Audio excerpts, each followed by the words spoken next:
All right, maybe we shouldn't call them the enemy of the people, although I don't have a problem with that in certain specific cases. That is the media. Maybe the malignant media. Do you like that phrase, Mr. Producer? The malignant media. They prefer that because that's what they've become.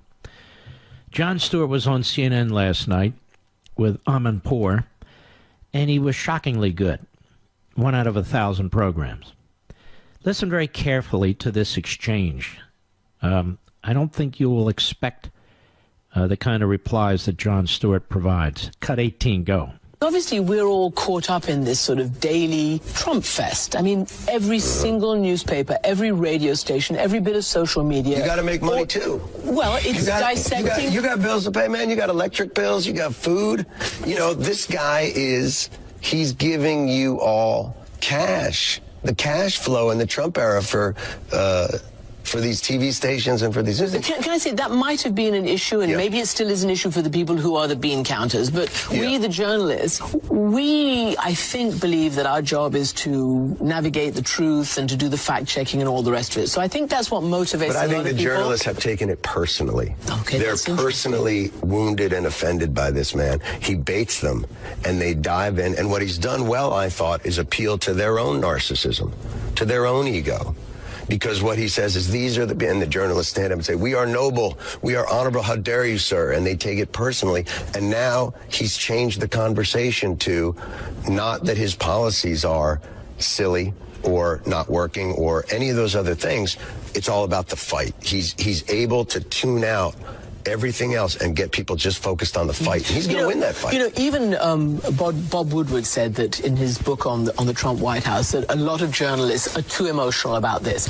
But it's hard for us to be dispassionate when words from the White House are aggressive against us and you know, raise the spectrum of violence against us. Think of the communities. No, we're used to it, believe me. Think of the communities. We've been out there in the field. I think he's pegged them. I think he's pegged them very much. They're thin-skinned. They're egomaniacs. They're narcissistic. They've got enormous power. And Trump takes them on. He challenges them. And you're not allowed to do that. You know, they used to always say, don't pick a fight with a newspaper. Why? Because they buy their ink by the barrel. But Trump rejects that. He's a contrarian. He's a contrarian, and it's a good thing under these circumstances. And the media cannot stand him. They're used to the way George W. Bush would react to the media, which is not at all. Not at all. They thought they taught Republicans a lesson when they went after Richard Nixon the way they did. But Trump is his own man. He's writing his own history.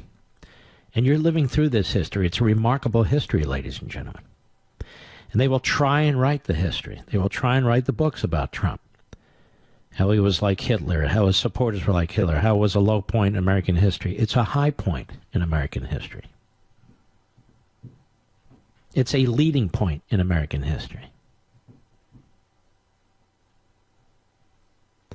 And what's going on now is that the media want to cut short the advances that have been made. They want to create chaos. They want to create hatred and jealousies and so forth, but on their terms, which is why they are not only rooting for the Democrats to win the House and the Senate, they are the propagandists for the Democrats. They are the propagandists for the Democrats. That's why you see them not dare to take on Andrew Gillum, or the clown who's running in Arizona, or the clown who's running in Georgia, or the clown who's running in Texas. And by that I mean the Democrat nominees. I'll be right back.